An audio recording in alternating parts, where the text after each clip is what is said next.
विश्वनाथ भगवान की, महाकालेश्वर भगवान की, ओंकारेश्वर भगवान की, माँ दांतेश्वरी माता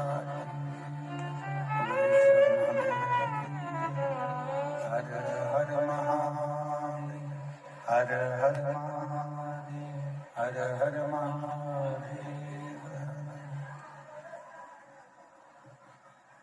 काशी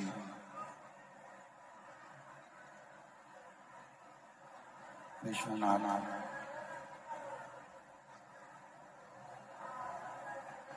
ओगड़दानी त्रिकालदर्शी कैलाशी अविनाशी बाबा भोलेनाथ जी की पवित्र पावन शिव महापुराण की कथा भगवान शिव की कृपा से, करुणा से, उनकी उदारता से ये पवित्र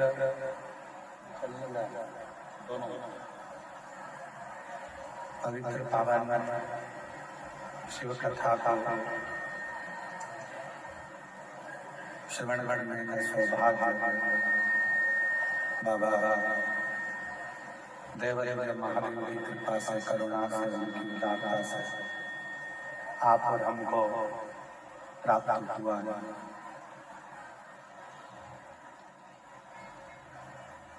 बस्तर क्षेत्र की इस पवित्र पावन भूमि पर जहाँ भगवान शिव किसी न किसी रूप में विराजमान है,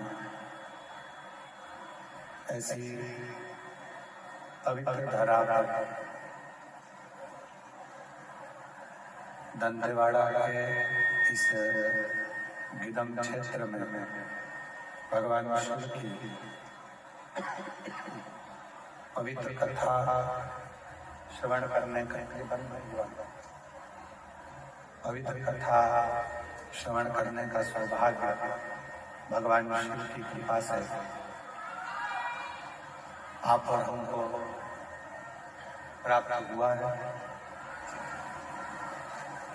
दंतेवाड़ा की ये गिदम की पवित्र भूमि जहाँ भगवान शिव हर जीव के रूप में विराजमान है। ये गिदमवासी, बसरवासी आप सभी बड़े किस्मत वाले हैं जो भगवान देवदेव महादेव की पवित्र कथा कुबेरेश्वर धाम से चलकर आके दंतेवाड़ा क्षेत्र तक पहुंची है।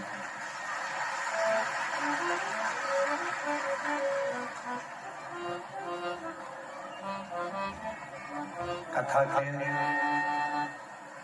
मुख्य यजमान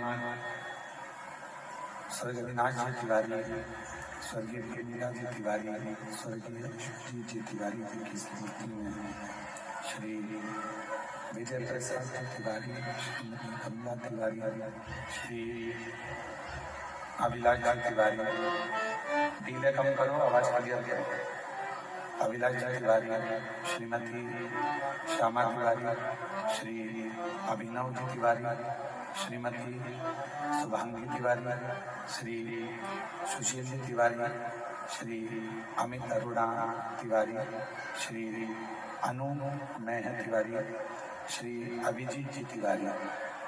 गिदम छत्तीसगढ़ से एक बार संपूर्ण तिवारी परिवार के लिए जोरदार ताली बजाकर उनका स्वागत, अभिनंदन जो ये पवित्र पावन शिव महापुराण की कथा आप सभी ने श्रवण करी है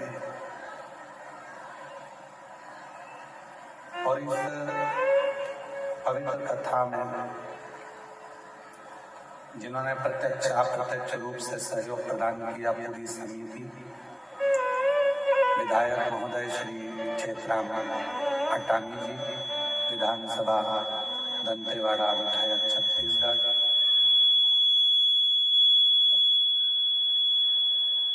एवं कथा में पधारे सभी भगवान देवाधिदेव महादेव के परम रसिक परम भक्त भगवान शंकर के जिन्होंने इस पवित्र कथा का लाभ दिया।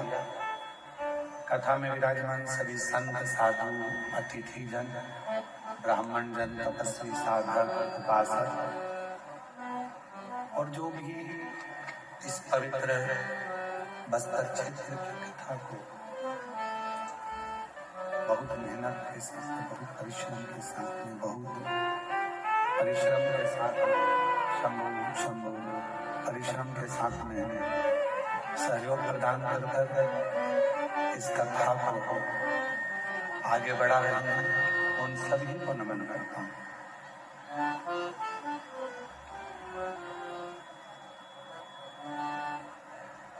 आवाज नहीं आ रही है। एक शरीर की सुंदरता होती है और एक संस्कारों की सुंदरता होती है।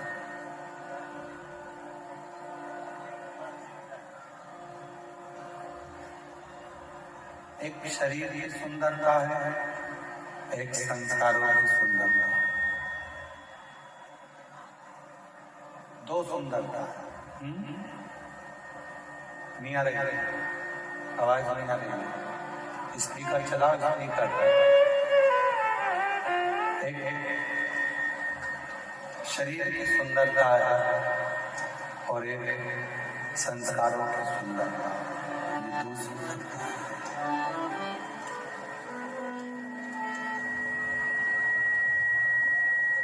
महापुराण की कथा करके भगवान शंकर का चरित्र करता है, शंकर क्या करता है, शंकर जी की कथा करते हैं।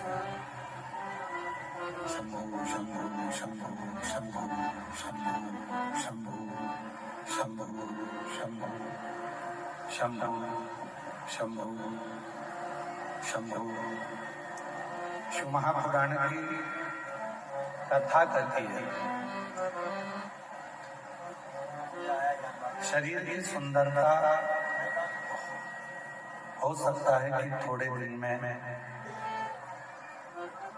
ढल जाए, शरीर की सुंदरता हो सकता है कि थोड़े दिन में समाप्त हो जाए,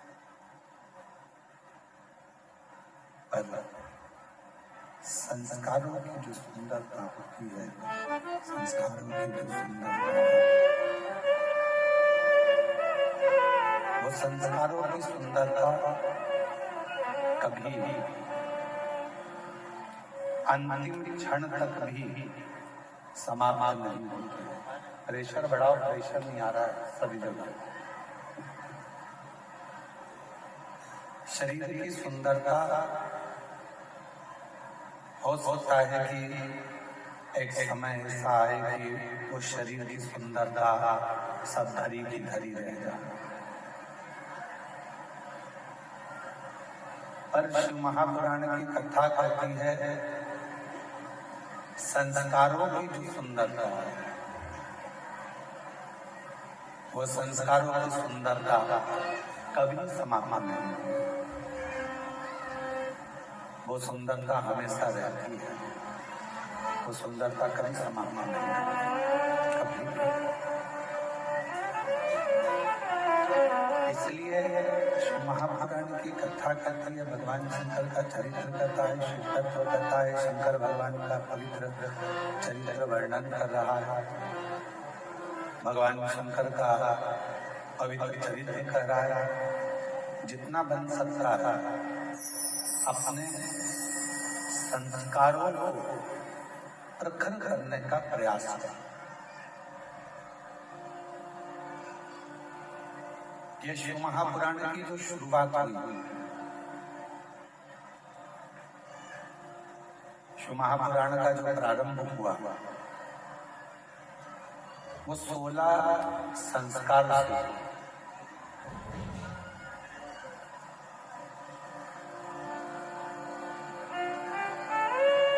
भगवान देवाधिदेव महादेव कैलाश पर विराजमान है। बिंदुक की धर्म पत्नी चंचुला देवी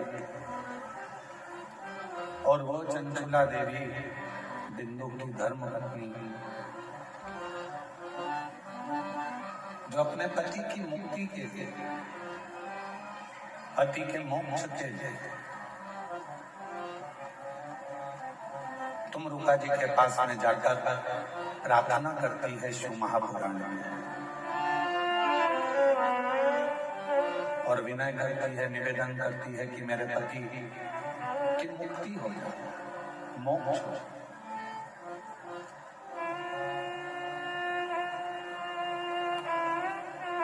पर तमरुका जी ने कहा कि कथा तो मैं कह दूंगा, मना नहीं है, पर इसका कोई यजमान तो बने। यदि इसका कोई यजमान बन गया, इसका कोई यजमान पद ग्रहण कर लिया तो मुझे कथा कहने में दिक्कत ही नहीं।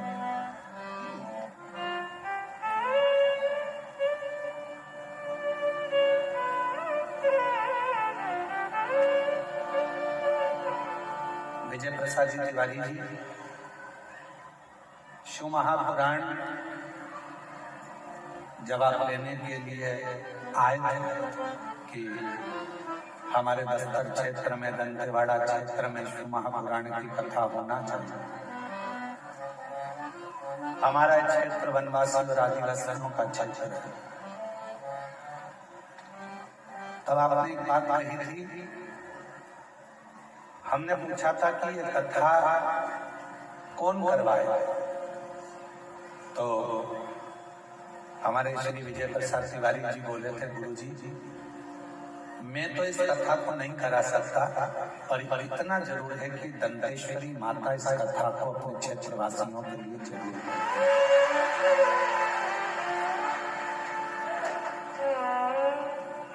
आज विजय प्रसाद तिवारी जी आपके शब्द में तो उस समय के स्मरण में किस बस्तर क्षेत्र में बहुत कम बड़ी बड़ी कथाओं के दिव्य आयोजन और भव्य आयोजन हो पाता। क्यों? एक तो शब्दों को समझना, आदिवासी वनवासी क्षेत्र में विचारों को समझना और कथा उनकी जिंदगी में उतारना बड़ा कठिन है। दूसरा, पूरे जंगल क्षेत्र में दूर दूर घर बसे होते हैं, आने जाने का साधन भी इतना नहीं मिल पाता है कि कोई बहुत संख्या में लोग पहुंचे। पर इस गिदम की पवित्र धरा पर दंतेवाड़ा क्षेत्र में जो ये कथा चल रही है, मां दंतेश्वरी की कृपा से, भगवान भोलेनाथ जी की दया से, हम तो कहेंगे वास्तवता है जो विजय प्रसाद तिवारी जी ने कहा कि इस कथा को मैं नहीं करा सकता, ना मेरा परिवार करा सकता है, इस कथा को तो केवल मां दंतेश्वरी ही करा सकती है, और वही करता है, उसके सिवा कोई कर भी नहीं सकता। और कृपा ना हो जो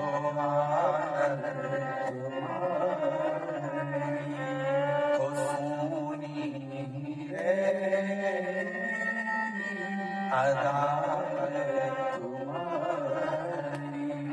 गरीबों के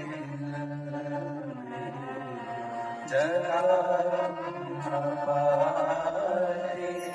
तो किस दिल में होती बात तुम्हारी, दया की न होती जो बात तुम्हारी। अगर मेरे शिव कृपा ना करते, अगर मेरे बाबा करुणा ना करते, अगर मेरे बाबा दया ना करते, तो फिर ये कथा होना बहुत मुश्किल। शिव महापुराण की कथा की शुरुआत ही 16 संस्कार से।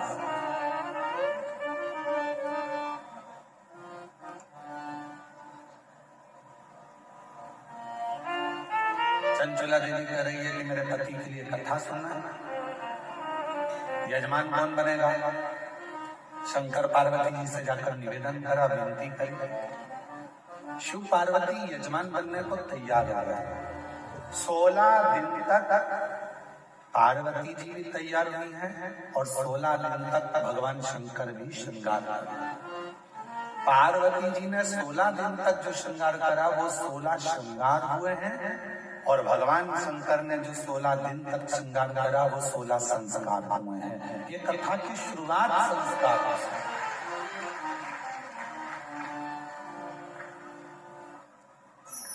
इसलिए शायद शिव महापुराण की कथा कहती है कि शरीर से ज्यादा सुंदरता संस्कारों में होती है।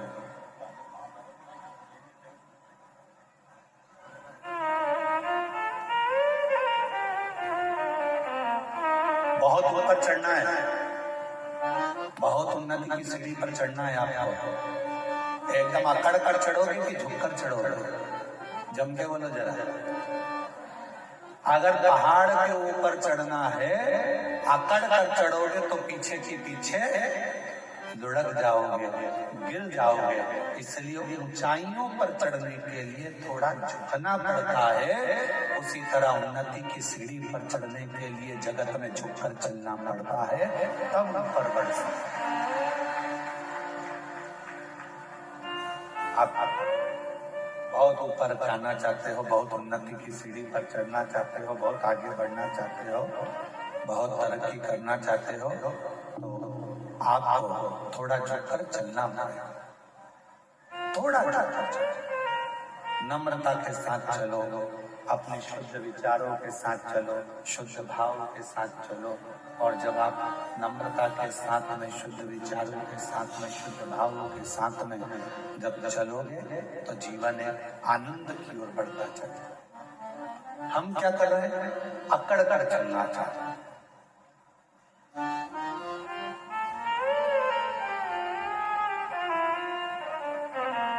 ये जितनी अकड़ की चीजें हैं ना, ये बहुत दर्द देती है।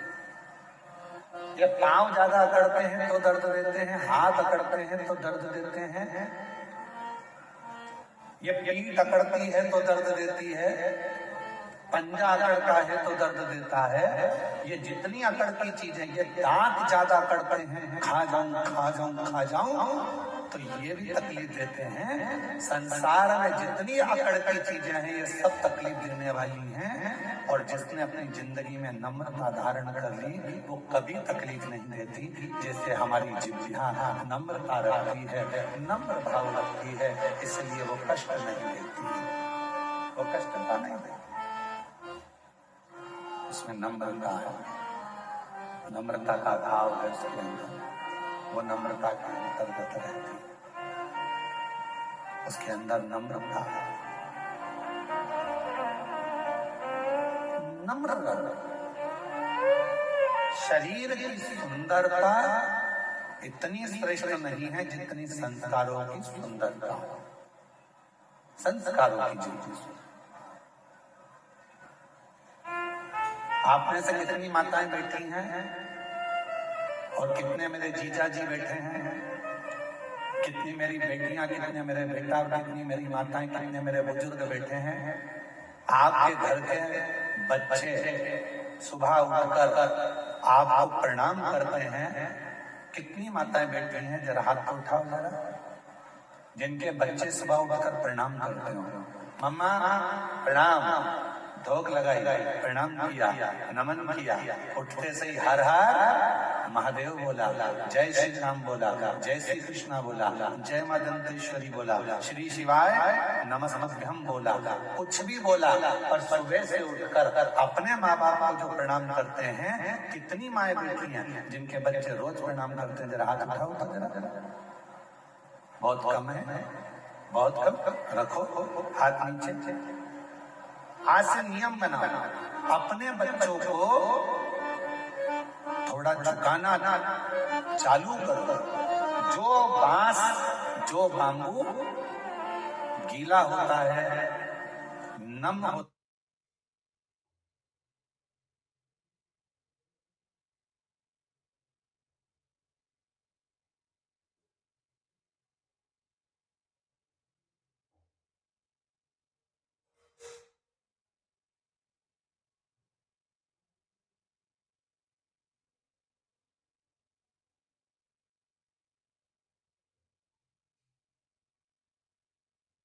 खड़ा कर गया, फिर वो झुकता नहीं, फिर वो झुकेगा। घर के बच्चों को थोड़ा झुकने की आदत डालता है।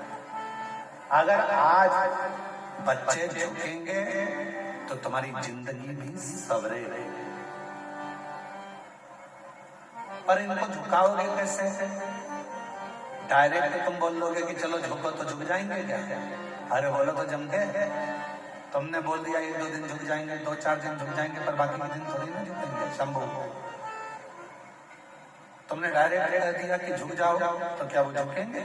नहीं। इसके लिए क्या करना पड़ेगा? एक कथा आती है, एक माता पिता ने अपने बच्चे से कहा, सुना आज गुरुजी आएंगे, प्रणाम करना। बच्चे ने कहा, जी मम्मा मैं प्रणाम करूंगा। गुरुजी आ गए,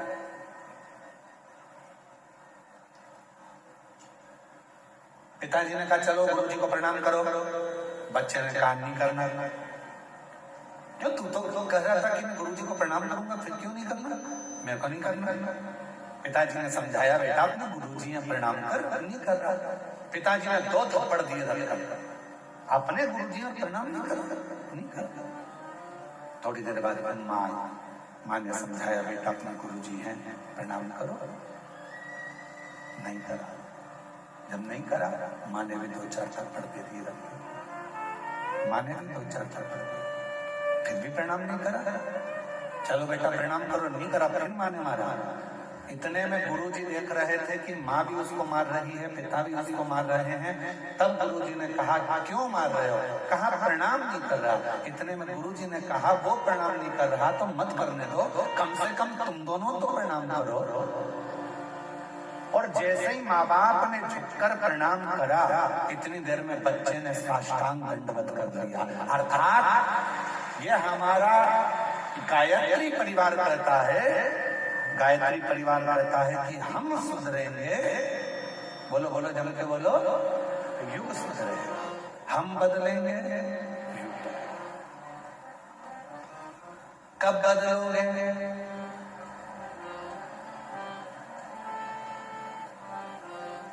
अरे बोलो तो जम के, कब से? पक्का? क्या करोगे? पहले तुम्हारे घर के बड़ों के आगे झुकना प्रारंभ करो, तो तुम्हारी औलादें तुम्हारे आगे झुकना प्रारंभ करेंगी। हम झुकेंगे तब कोई झुकेगा, हम नहीं झुकेंगे तो कोई नहीं झुकेगा। थोड़ा हमको झुकना पड़ेगा। थोड़ा आवाज नहीं आती, धीमा बोल रहे हैं तो आवाज बंद हो जाती है। धीमा बोलने पर आवाज बंद हो रही है, तो चिल्ला के बोलना पड़ेगा ना पूरी दफा।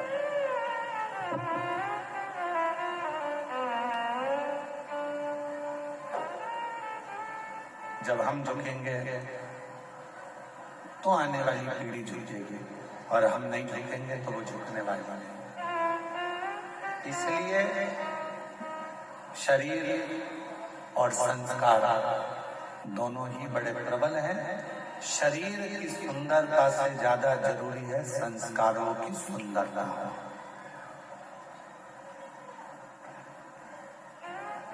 संस्कार, आप संस्कार,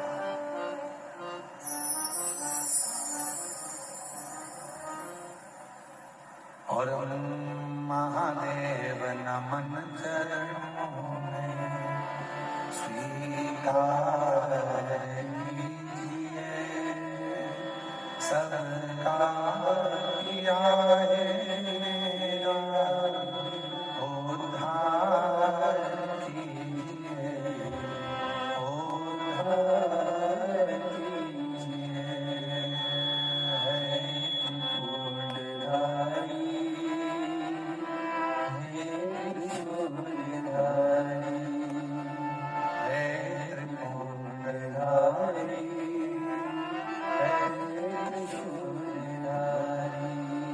चरणों में तेरे बाबा जी आए हैं चारों राम चरणों में तेरे बाबा जी आए हैं चारों राम तेरी देव करते वंदना पूजे सीताराम तेरी देव करते वंदना पूजे सीताराम हो जाए पूरी कामना हो जाए पूरी कामना उपकार कीजिए सबका किया है मेरा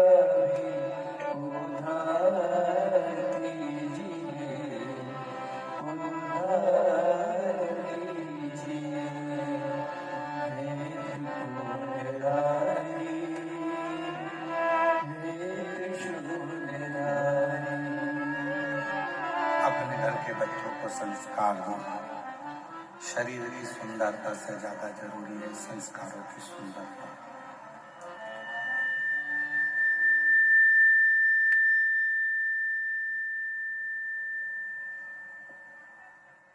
और जब संस्कारों की सुंदरता बढ़ती है पूरे क्षेत्र को सुगंधित कर देती है पूरे क्षेत्र को।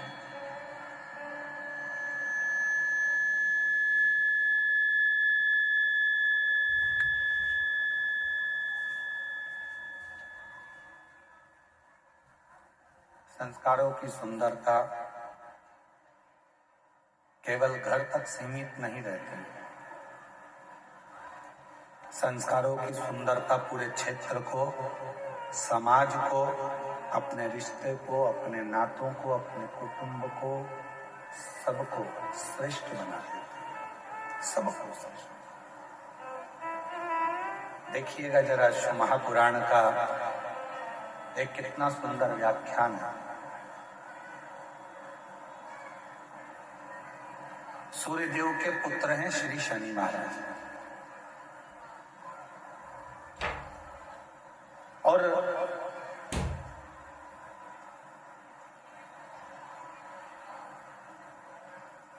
बचपन से ही शनिदेव बड़े क्रोधी रहे। बहुत क्रोध उनके अंदर रहा। बहुत कुछ भी देखते थे गुस्सा कर देते थे, कुछ भी बोल देते थे। अब धीरे धीरे धीरे धीरे शनिदेव महाराज का स्वरूप बढ़ता चलेगा। कभी माता को अपशब्द कह देते, कभी पिता को अपशब्द कह देते, कभी भाई को अपशब्द कह देते, कभी बहन को अपशब्द कह देते। किसी न किसी रूप में वो एक दूसरे को कुछ न कुछ बोल देते। इतनी उद्दंडता बाबा शनि महाराज जी कर देते थे। माता पिता से ऐसा ऐसा कह देते थे कि माता पिता के हृदय में भी कछोटपन उत्पन्न हो जाता था। कोई देवता शनिदेव को सम्मान नहीं देते, कोई भी। पंडाल की आवाज बढ़ाओ। कोई देवता शनिदेव को सम्मान नहीं दे पाते। और जब शनि महाराज को सम्मान नहीं मिलता था तो शनि देव और ज्यादा उद्दंड हो जाते।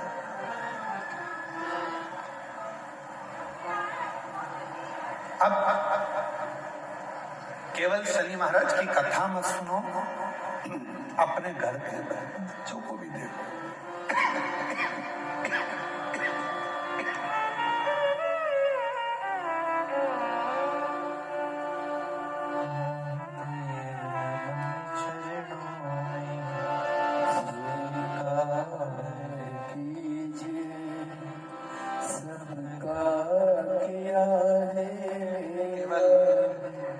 अपने घर के शंभु शंभु शंभु शंभु शनि महाराज जी की केवल कथा ना सुने, अपने घर के बच्चों को भी देखें।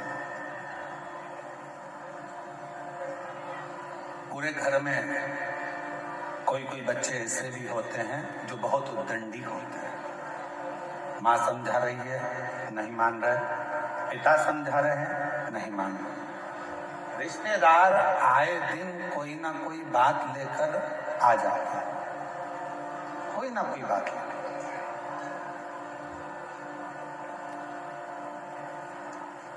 कोई ना कोई खबर लेकर रिश्तेदार आ जाते हैं। अब उस बच्चे पे एक समय ऐसा आता है ना माँ ध्यान देती है, ना पिता ध्यान देते हैं, ना कोई रिश्तेदार ध्यान देता है। सबको मालूम है कि वो दंडी है, उस पर लोग ध्यान देना बंद कर देते हैं। पर शिव महापुराण की कथा कहती है जो बच्चे ज्यादा उद्दंडी होते चले जाते हैं, नहीं सुन रहे, नहीं मान रहे, तो निवेदन है उनको हाथ से छोड़ो मत, उन पर ध्यान देना छोड़ो मत, बल्कि उन पर ज्यादा ध्यान दो।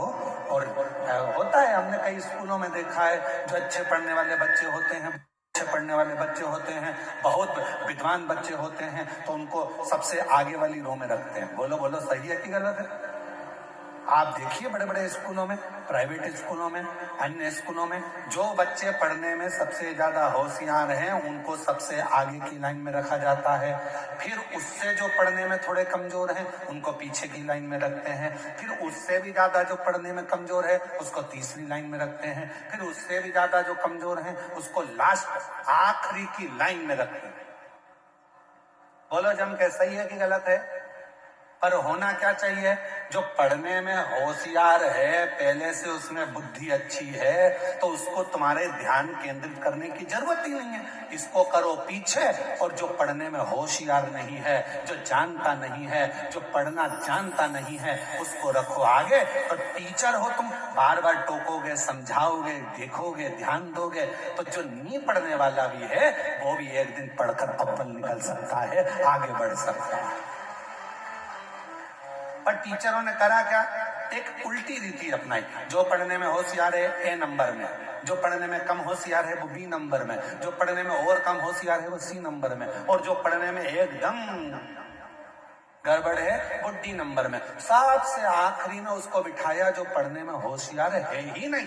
पर जरूरत क्या थी? उस बच्चे को पढ़ाना है तुम्हें। टीचर का मतलब क्या हुआ? शिक्षक का मतलब क्या हुआ? आप एक अच्छे शिक्षक हैं और अच्छे टीचर हैं, और आपका स्कूल इतना अव्वल में चल रहा है, तो वहां जरूरत किसको है? जो पढ़ने में होशियार कम है उनको होशियार बनाने की, जो पढ़ने में कमजोर हैं उनको मजबूत बनाने की, जो पढ़ने में एकदम डल है उनको प्रखर बनाने की। पर प्रत्येक जितने भी स्कूल हैं, प्राइवेट जितने भी स्कूल हैं, सारे स्कूलों में एक नियम आ गया, अच्छे पढ़ने वाले बच्चों को आगे रखो और जो बिल्कुल पढ़ने में डल हो उनको पीछे रखो। नियम होना चाहिए जो बिल्कुल डल है उसको आगे रखो, जिससे पीछे से पढ़ने वाले बच्चे भी उसको प्रेशर देंगे, इधर से तुम प्रेशर दोगे, तो दोनों के बीच में वो बच्चा पढ़कर एक न एक दिन collector, SP, IG, DIG, commissioner बनकर बैठ सकता है। पर हमारे स्कूलों में दूसरा क्रम कर दिया, पढ़ने वाला सबसे आगे, वो तो पहले से ही पढ़ने में होशियार है, तो उसको तो तुम्हें कुछ बताने की जरूरत ही नहीं पड़ेगी। शिक्षक को, टीचर को मेहनत किसके साथ करना पड़ती है? जो एकदम डल है, पढ़ने में कमजोर है, उसके लिए जरूरत है।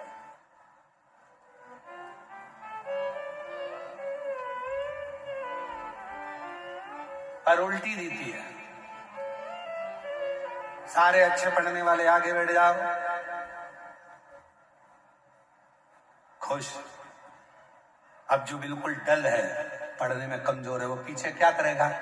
उसको तो मालूम है सारी इसी को रिस्पांस दे रहा है, इसी को आगे देख रहा है, इसी को स्टूडेंट का सब करता धरता बना दिया, इसी से पूछते हैं, इसी को बताते हैं, इसी को लिखाते हैं, इसी को आगे करते हैं। तो वो बच्चा और उद्दंड होते चले जाता है, फिर वो पढ़ता भी नहीं है, ध्यान भी नहीं देता। ये शिक्षक की जरूरत है कि उस बच्चे को अव्वल कैसे बनाना है, ये शिक्षक की जरूरत है उसको श्रेष्ठ कैसे बनाना है, ये शिक्षक की जरूरत है उसको उज्जवल कैसे बनाना है, उसके भाग्य को कैसे प्रबल करना है, कैसे उज्जवल बनाना है, ये शिक्षक।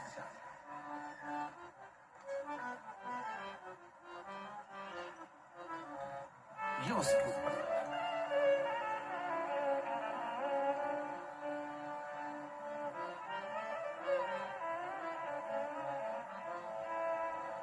स्कूल में एडमिशन देना है,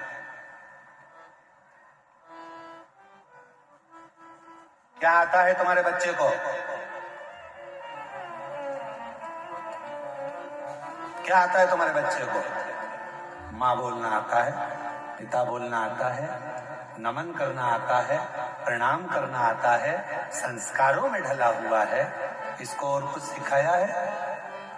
स्कूल में लेकर आए हैं, आप इसको जो सिखाएंगे मेरा बच्चा वो सीखेगा और एक न एक दिन उच्च अधिकारी बनकर विराजमान जरूर होगा, ये निश्चित है। आप मेहनत तो करो। आप और हम मेहनत नहीं कर पा रहे। आज का जमाना इतना विचित्र है कि हर व्यक्ति को सब कुछ रेडी चाहिए, एकदम बनाओ, सब रेडी। शादी में भी लोग कब जाते हैं? एक दूसरे को फोन लगाकर पूछ लेते हैं, एक दूसरे को फोन लगाकर पूछते हैं, क्यों? रिसेप्शन चालू हो गया क्या? पार्टी चालू हो गई क्या?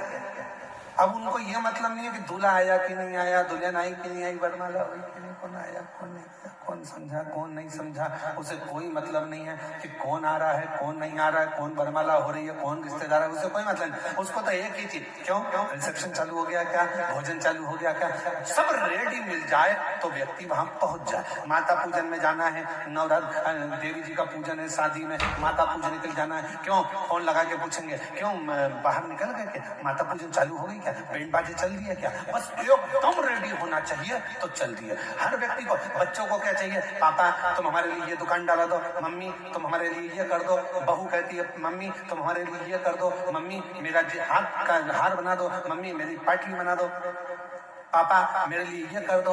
अब कोई तुम्हारे बच्चों से पूछे या तुमसे कोई कहे कि तुम कह रहे हो पापा मेरे लिए ये कर दो, मम्मी मेरे लिए ये कर दो, एक दिन माँ बाप तुमसे कह दे कि बेटा लिख के दे दे, आज मैं जो कर रहा हूँ इतना क्या तू मेरे लिए कभी जिंदगी में करेगा कि नहीं करेगा? तू भी तो लिख कर दे, कितना कर पाएगा जो मैंने करा? मैंने तुझे पढ़ाया लिखाया, अव्वल बनाया, सब कुछ करा, अपनी पूरी जिंदगी लगा दी। क्या तू मुझे बुढ़ापे में नमन करेगा, प्रणाम करेगा, साष्टांग करेगा, मेरा कहना मानेगा, ये मेरे पद-चिन्हों पर चलेगा? ये तेरे ऊपर निर्भर करता।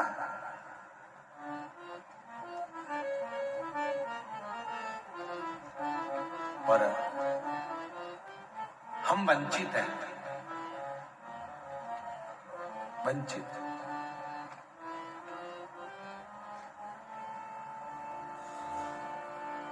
भगवान दत्तात्रेय के कितने गुरु थे? जम के बोलो जल्दी से, कितने? दत्तात्रेय भगवान के 24 गुरु थे। कितने? जम के बोलो जरा सब। 24। उस 24 गुरु में से दत्तात्रेय भगवान ने एक वैश्या को भी गुरु बनाया था, पिंगला।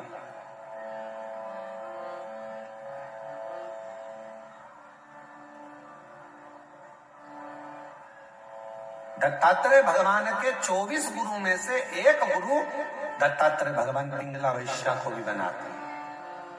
पूछा दत्तात्रेय भगवान से कि ये आपने पिंगला को गुरु क्यों बना लिया? आपके 24 गुरु में से पिंगला को गुरु आपने बनाया? हाँ। क्यों? दत्तात्रेय भगवान ने कहा एक बार ये पिंगला मुझे दिखी और मैंने इस पिंगला को देखा, ये श्रृंगार कर कर तैयार होकर श्रृंगारित होकर शाम के समय दरवाजे पर जाकर बैठ गई। खिड़की में से पुरुषों को देखने लगी, कोई आएगा मेरी सुंदरता को देखकर मेरी ओर आसक्त होगा, कोई मेरे पास में आएगा, मेरे पास में चला आएगा। वो पिंगला देख रही थी, वो पिंगला, पर कोई आया नहीं, कोई दिखा नहीं।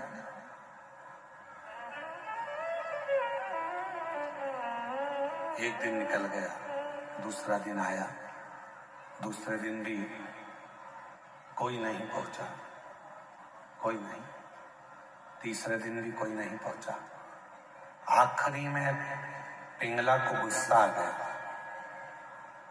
और पिंगला ने विचार करा कि मैं रोज सज धज कर पुरुष का इंतजार करती हूं, कोई आता नहीं है। अगर इतनी सज धज कर यदि उस परमात्मा का इंतजार करती तो एक दिन मेरा भगवान देवाधिदेव महादेव जरूर आ जाता। इंतजार करता तो वो शिव, उसका यदि इंतजार किया होता तो वो जरूर पहुंच जाता, बहुत पहुंच जाता। बस उस पिंगला ने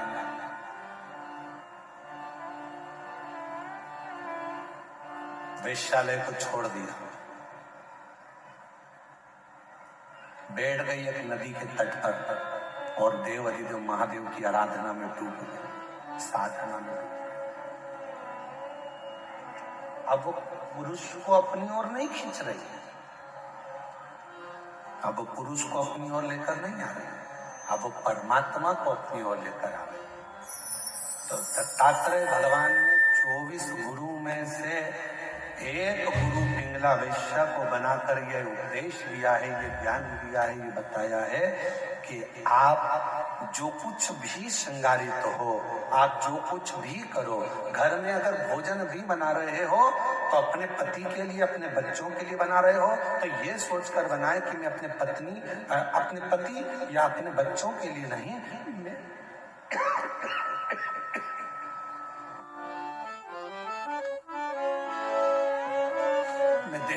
महादेव के लिए बना रही हूं, मैं भगवान देवाधिदेव महादेव के लिए भोजन बना रही हूं, मैं भगवान शंकर के लिए भोजन बना रही हूं, भगवान शिव के लिए भोजन बना रही हूं। वस्त्र तैयार कर रहे हो, ये मानकर करो कि मैं भगवान के लिए कर रही हूं। पहनेंगे तुम्हारे पति, पहनेंगे तुम्हारे बच्चे, पर तैयार किसके लिए कर रहे हो? भगवान के लिए। भोजन किसके लिए बना रहे हो? भगवान के लिए। कपड़े किसके लिए सिला रहे हो? भगवान के लिए। और यहाँ तक शिव पुराण कहती है, आप अपने लिए अगर कोई साड़ी भी खरीद रहे हो तो ये सोचकर मत खरीदो कि मेरे लिए खरीद रही हूँ, ये सोचो मेरे भीतर जो माँ दंतेश्वरी माता मेरे अंदर विराजमान है, मेरी माँ पार्वती बैठी है, ये साड़ी मैं उसके लिए खरीद रही हूँ, मैं पहनूंगी पर माँ प्रसन्न हो जाए।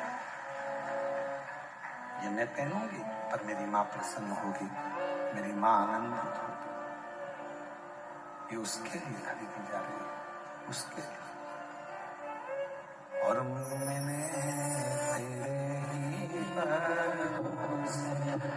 बाबा तेरे भरोसे हवा बीच उड़ती जाए, बाबा डोले तो छीना कटी जाए, ओ भोले मैं तेरी बता, शंभो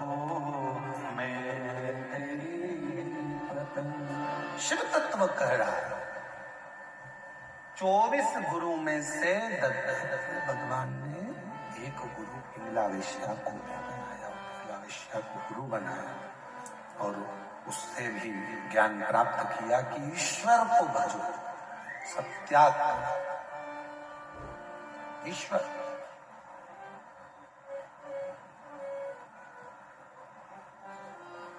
जरा उत्तर दीजिएगा आप लोग, सभी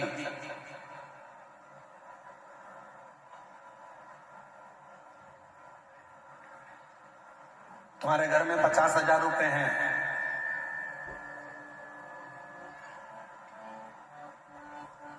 कोई बीमार पड़ गया घर के अंदर, हॉस्पिटल लेकर चले गए, इलाज चालू हो गया, दवाइयां भी आने लगी, गोलियां भी आने लगी, हॉस्पिटल का खर्चा भी निकलने लगा, सब कुछ। अब डॉक्टर ने तुमसे कह दिया कि इसकी अंतिम सांसें चल रही है और इसके पास में अब समय नहीं है, और तुम डॉक्टर से कहो कि गुरु डॉक्टर साहब मेरे से 1 लाख रुपए ले, मेरे से 2 लाख रुपए ले, मेरे से 5 लाख रुपए ले, मेरे से 4 लाख रुपए ले, इसको ठीक कर दीजिए, इसको थोड़ा सही कर दीजिए, ऐसी कृपा कर दीजिए कि ये बिल्कुल ठीक हो जाए, ऐसा कुछ कर दो, मेरे से पैसे ले लो और इसको ठीक कर दो। भगवान भोलेनाथ कृपा करो, इसको ठीक कर दो, मेरे से 2 लाख रुपए ले लो, 5 लाख रुपए ले लो, परंतु इसको ठीक कर दो। अब उस जगह पर पैसा काम नहीं आएगा, उस जगह पर तुम्हारा धन काम नहीं आएगा। डॉक्टर कहेगा मेरा काम मैं कर रहा हूं, दवाइयां भी दे रहा हूँ, इंजेक्शन भी लगा रहा हूँ, बोतल भी चढ़ा रहा हूँ, सारी तैयारी कर रहा हूँ, पर ये पैसा अब यहाँ काम नहीं आ रहा। अब तो यहाँ क्या काम आएगा? तो शास्त्र कहता है धन कमाना सरल है, पैसा कमाना सरल है, किसी के यहाँ जाकर मेहनत करोगे 200-500 रुपए दे देगा, कोई दुकान पर काम करोगे 200-500 रुपए दे देगा, हमाली करोगे 200-500 रुपए मिल जाएगा। शिव महापुराण की कथा कहती है पैसा कमाना सरल है, पर पुण्य कमाना दुनिया का सबसे कठिन काम है। सबसे कठिन काम है पुण्य को कमाना। क्यों? अंतिम समय में, प्राण छूटने के समय में, हॉस्पिटल में, सब हॉस्पिटल के बाहर होंगे, बेटा बाहर, बहू बाहर, रिश्तेदार बाहर, नातेदार बाहर, भाई बाहर, बहन बाहर, बेटी बाहर, दामाद बाहर, बेटा बहू सब बाहर। हॉस्पिटल के अंदर जब मशीनें लगाई जाएगी, अकेले पलंग पर आईसीयू में पड़े होगे, वेंटिलेटर पर पड़े होगे, उस समय पर तुमने कितना पैसा कमाया वो वहां काम नहीं आएगा। उस समय पर अंतिम बिंदु में काम आएगा कि तुमने अपनी जिंदगी में पुण्य कितना कमाया, वो पुण्य तेरे सामने आकर खड़ा हो जाएगा और वो पुण्य तुझे श्वास देना प्रारंभ। पुण्य, पैसा कमाना कठिन नहीं है मेरी बहनों, मेरे जीजाओं, मेरी जीजियों, पैसा कमाना सरल है। यहाँ छत्तीसगढ़ का हमको नहीं मालूम, हमारे मध्य प्रदेश का मालूम है हमको। मध्य प्रदेश में हमारे यहाँ जो गरीबी रेखा के अंतर्गत आते हैं उनको गेहूं फ्री मिलता है, कम शुल्क में शक्कर मिलती है, कम शुल्क में निःशुल्क, कम पैसे में, थोड़े बहुत पैसे में उनको गेहूं मिलता है, उनको शक्कर मिलती है, उनको तेल मिलता है। यहाँ मिलता है? अरे बोलो तो जम के, आवाज नहीं आई, और जम के बोलो। मिलता है। झोला लेके तुम सीधे दुकान पर पहुंच गई, जहां पर मिलता है वहां पहुंच गई, वो दे देगा क्या तुमको? जम के तो बोलो, नहीं देगा। क्या कहेगा? डायरी ला। वो कौन सा एक डायरी होती, पीली पीली है, परमिट, आधार कार्ड, राशन कार्ड। हाँ, परंतु राशन कार्ड भी पीला और लाल ऐसा कुछ चलता है कि वो उसी पे दवाई की व्यवस्था होती है, उसी पे फ्री में इसकी व्यवस्था होती है, ऐसे ही ना कुछ। तो वो कार्ड लेकर जाओगे तो तुमको फ्री में चावल मिल जाएगा, धान मिल जाएगी, फ्री में शक्कर मिल जाएगी, फ्री में तुमको तेल मिल जाएगा। वो कार्ड तुम्हारे पास में होना चाहिए। और अगर कार्ड नहीं है, कार्ड है तो हॉस्पिटल में भी तुमको पूरी व्यवस्था मिल जाएगी। कार्ड है तो इतने लाख तक की तुम्हारी बीमारी का खर्चा सरकार उठाएगी। क्यों? कार्ड है तो तुम्हारी बीमारी का खर्चा भी सरकार उठाती है। कार्ड है तो तुम्हें खाने को भी देती है, कार्ड है तुम्हें पीने को भी देती है, कार्ड है शक्कर भी देती है, कार्ड है तो तेल भी देती है, कार्ड है तो पानी फ्री, कार्ड है लाइट फ्री। उसी तरह जैसे तुम्हारे पास कार्ड है तो सारी व्यवस्था सरकार करती है, उसी तरह तुम्हारे मुख में श्री शिवाय नमस्तुभ्यम है तो पूरी व्यवस्था महादेव करते हैं, पूरी व्यवस्था महादेव करते हैं। हमारे पास कार्ड है व्यवस्था मिल जाए, कार्ड है व्यवस्था मिल जाए। जो समझदार हैं, जिनके घर में मोटरसाइकिल भी है, 4 व्हीलर है, तो भी उनने कार्ड बंदा रखा है। बोलो तो नहीं जीजिए, सही है कि गलत है? और जिसके यहाँ पर झोपड़ा है, कुछ खाने का भी नहीं है, वो आज तक फाइल लेके घूम रही है, सर मेरा कार्ड बना दो, सर मेरा कार्ड बना दो, सर मेरा कार्ड बना दो, सर मेरा कार्ड बना दो। उसके घर में कुछ नहीं है और वो कार्ड के लिए घूम रही है। और जिसके पास सब कुछ है, गाड़ियां हैं, बंगला है, दौलत है, धन है, और उसके घर के 4 कार्ड बने, इलाज फ्री, खाना फ्री, ये फ्री, वो फ्री, वो फ्री। वो तड़प रही है कार्ड के। उसी तरह धन कमाना सरल है, पैसा कमाना सरल है, पैसे को एकत्रित करना बहुत सरल है, पर पुण्य कमाना बहुत कठिन है। पुण्य कैसे कमाओ? और पुण्य मतलब कार्ड। पुण्य कैसे कमाओगे? कार्ड कैसे बनाओगे? कार्ड बनाने के लिए याद रखना, आज के समय में अगर कार्ड बनवाना है तो तुम्हारी पहचान अच्छी होना चाहिए। पहचान है तो सील ठप्पे लग के कार्ड तैयार हो जाएगा। उसी तरह परमात्मा को अगर पाना है तो कुछ अगर बहुत बीमारी भी आ गई है और उससे अगर निपटना है, पैसा काम नहीं आएगा, पहचान काम आएगी। और पहचान शिव से बना लो तो वो पुण्य प्रबल कर देगा और सारे दुखों से दूर कर, दुखों से कार्ड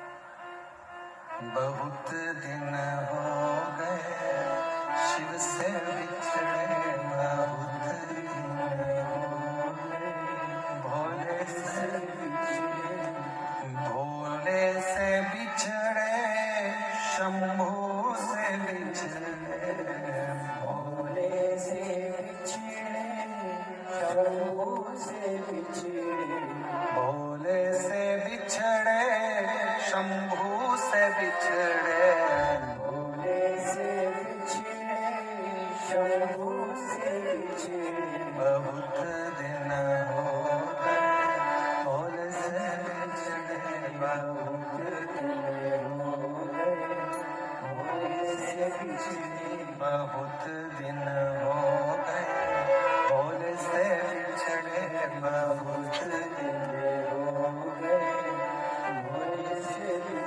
पैसा मूल्य नहीं है, पैसा कमाना सरल है, पर पुण्य कमाना बहुत कठिन है, बहुत कठिन।